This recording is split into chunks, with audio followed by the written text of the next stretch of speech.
my question is, when do you just finally give up on a girl when you know that you've been working so hard for so many years and trying to make it work? I really need help with this. Thanks. Okay, Pastor Jay, why don't you take the first one? All right, grab your notepad and pen for the Doctor of Love. The Doctor of Love is here. He's in the house. He's in the house. He's in the house. Y'all ready? All right, Doctor. All right. All right, Doctor. Listen, brother. This is the reality. There's so many different variables that we could take from this. If you've been chasing somebody for years and years and years, you have to kind of determine in your heart. It's kind of like I heard one person say before that no journey's too great when one finds what they seek. So it depends on how bad you want this person. But if you are in an unhealthy relationship, if you are in a place where you're codependent, if you're in a place where you're giving her and she's clearly communicating, first of all, either that she doesn't want you, or secondly, that there are things that you want to see in her that you're not getting, then that's when you have to make a determination when to say when.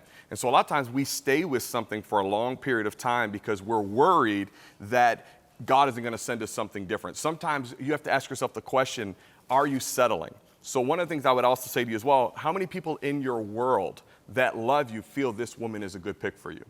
When I went through and I was getting ready to marry Pastor Tiffany, I'll never forget how I went to her family, my family, everybody, because I wanted to get affirmation from people that loved me. Do you feel this is a good fit for me? Now, at the end of the day, I'm not looking for everybody to tell me who to marry, but there are so many different variables that you can look at to determine whether or not this person is for you or not. So there's a few that you can do, and I'm sure these brothers are going to speak to some more of that. Yeah. Well, again, the first thing that comes to my mind is what's taking place in this relationship. Is Jesus Lord of this relationship?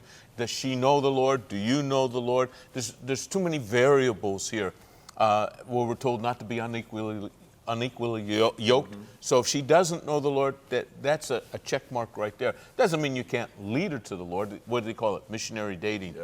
Yeah. So don't engage in missionary dating, by the way, for the most part. Yeah.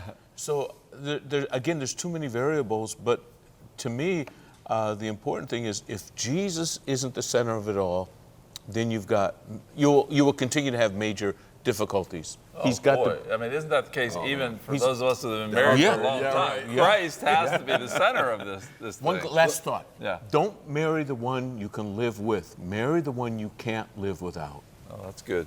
Well, you know, I would say if you're a Christian, and even if your lady is a Christian, and you are walking with God, in Philippians, Paul says, the peace of God, which passes all understanding, will keep your heart and mind. And if you have lined up with the peace of God in your life, and God is disturbing your peace, then this, ultimately it's God's will. Is this God's will for your life? And if God is disturbing your peace, then evidently this is not the one for you. You know, if you feel like it's taking too long, why am I feeling uneasy about this? So I would put a lot of weight on the fact that God's peace in my life would help me determine that decision, whether I should wait or whether I should give up. Well, I mean, emotions are all tied up in this, of course, and the desire for a great relationship, but that doesn't seem like it's happening here, Ray. What are your thoughts? Yeah, I would say the purpose of dating ultimately is to get married. If you're a man, you're looking for at a woman for a relationship with her. I mean, you can't have sex outside of marriage, and so, you ought to be able to determine, both of you, whether or not you're going to be a good spouse for the other person. And if the answer is no, at that point, there's no reason to continue the relationship. I take young men out at our church all the time. If I find out they've been going out with a girl for a year or 2 years, I'm like, what are you doing? Either ask this girl to marry you or set her free, because her future husband can't get to her if you're not going to be that, and you know that. You have no business dating her. So I would say to somebody, if you're a believer and you're looking for a relationship, ultimately you're looking for a spouse.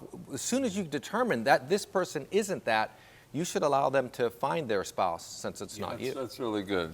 Wait, one more comment from the Doctor of Love. One more, just real quickly. Yeah. Get premarital counseling. Yeah. Because sometimes they may be able to reveal some things that maybe you're not seeing that can sort through those emotions and maybe think with your head and not your heart. Right. So much depends on your willingness to hear from other godly people on this. Great question.